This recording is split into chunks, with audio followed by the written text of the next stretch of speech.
Assalamualaikum warahmatullahi wabarakatuh. Perkenalkan, nama saya Reza Milenia Fendi dari Prodi Bimbingan dan Konseling Islam UIN Sunan Ampel Surabaya. Saya di sini akan menjelaskan tentang desain metode eksperimen. Silakan simak video saya sampai selesai. Baik, di sini saya akan sedikit memaparkan tentang desain metode eksperimen. Yang pertama ada pengertian desain metode eksperimen, yaitu metode penelitian yang digunakan untuk mencari pengaruh perlakuan tertentu terhadap yang lain dalam kondisi yang terkendalikan. Jadi di sini digunakan untuk mencari pengaruh perlakuan, tetapi dalam kondisi yang terkendali. Jadi kondisinya dikendalikan terlebih dahulu, baru kita mencari pengaruh perlakuan tersebut. Contohnya mencari hubungan, lalu mencari perbedaan perubahan. Nah, di dalam desain metode eksperimen terdapat jenis-jenis. Ada 4 jenis. Nah, yang pertama pre-experimental design. Jadi di sini maksudnya itu belum benar-benar eksperimen, karena masih ada variabel luar yang berpengaruh dengan variabel dependent. Jadi dia belum benar-benar eksperimen. Nah, di dalam pre-experimental design juga terdapat bentuk-bentuknya. Ada 3 bentuk. Yang pertama, one suitcase study.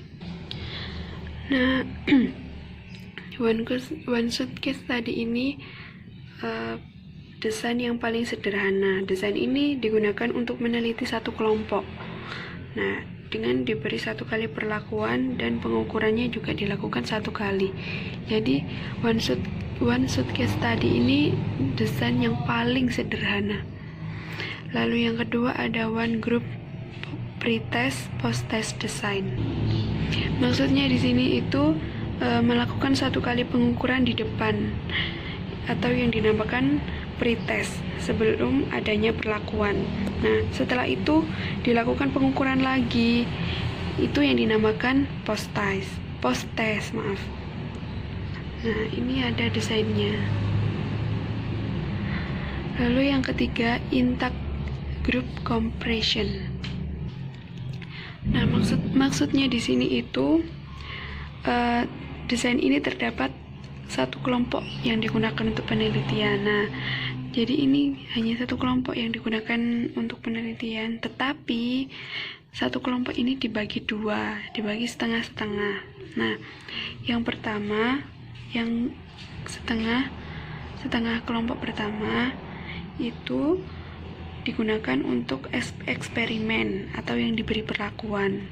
Nah, yang setengahnya tadi itu untuk kelompok kontrol atau yang tidak diberi perlakuan. Jadi ada 2 kelompok, dibagi setengah-setengah 1 kelompok tersebut. Yang pertama kelompok eksperimen, yang kedua kelompok kontrol.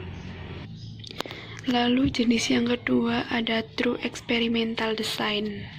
Nah, ini jenis ini tuh benar-benar sudah eksperimen, karena di dalam desain ini peneliti dapat mengontrol semua variabel luar yang mempengaruhi jalannya eksperimen. Jadi itu kenapa dikatakan benar-benar eksperimen, karena peneliti sudah bisa mengontrol semua variabel dari luar yang mempengaruhi jalannya eksperimen. Nah, di sini ada 3 bentuk juga. Yang pertama, post-test only control design. Jadi di dalam desain ini dibagi 2 kelompok. Nah, yang pertama itu yang diberi perlakuan atau eksperimen. Yang kedua tidak diberi perlakuan atau yang dinamakan kelompok kontrol. Nah, kelompok ini itu tidak ditentukan, maksudnya dipilihnya itu secara random. Jadi tidak tertentu, dilakukan secara acak seperti itu. Lalu yang kedua ada pre-test post-test control group design. Nah, di sini juga hampir sama.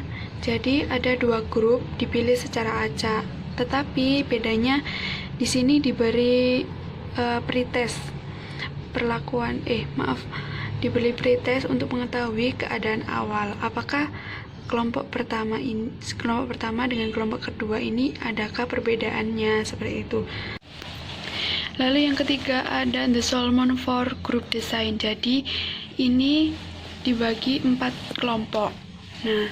Nah 4 kelompok ini dibagi 2. Jadi 2 kelompok. Nah 2 kelompok pertama ini diberi pretest. Nah 2 kelompok yang satunya lagi diberi non pretest. Lalu 2 kelompok ini diberi perlakuan eksperimen. Nah, setelah diberi perlakuan eksperimen, lalu 4 kelompok ini akan diberi post-test. Nah, seperti itu. Lalu yang ketiga ada quasi experimental design. Maksudnya di sini itu pengembangan dari true experimental design. Jadi ada pengembangannya yang dinamakan quasi experimental design. Di sini juga terdapat 3 bentuk. Yang pertama the series design. Nah, yang maksudnya the series design ini, kelompok ini tuh tidak dipilih secara acak. Jadi ditentukan kelompoknya. Nah, setelah menentukan kelompok ini akan diberi pretest sebanyak 4 kali. Mengapa kok diberi pretest sebanyak 4 kali? Nah, itu untuk mengetahui kestabilan dan kejelasan keadaan kelompok sebelum diberi perlakuan. Nah, bila pretestnya ini hasilnya berbeda-beda, maka kelompok tersebut dinyatakan labil, tidak menentu dan tidak konsisten. Nah, lalu setelah kestabilan keadaan kelompok dapat diketahui dengan jelas, maka baru diberi treatment atau perlakuan. Yang kedua ada non-equivalent control group design. Ternyata ini hampir sama dengan pretest pretest post-test control group design. Nah, pada bedanya ini, pada desain kelompok eksperimen maupun kelompok kontrol tidak dipilih secara random, jadi ditentukan kelompoknya. Lalu kelompok eksperimen dan kelompok kontrol ini dibandingkan seperti itu. Nah, kelompok tersebut dipilih dan ditempatkan tanpa melalui random.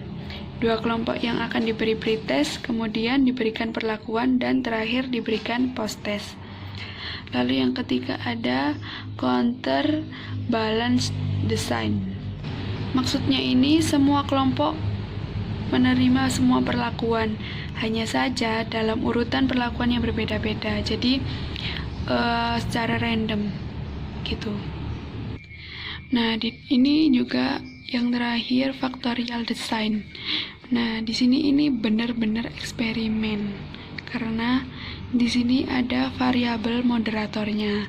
Nah, ini urutannya: bebas, moderator, dan terikat. Terima kasih telah menyaksikan video dari saya. Kurang lebihnya saya mohon maaf, dan apabila ada kata-kata yang salah saya juga mohon maaf. Wassalamualaikum warahmatullahi wabarakatuh.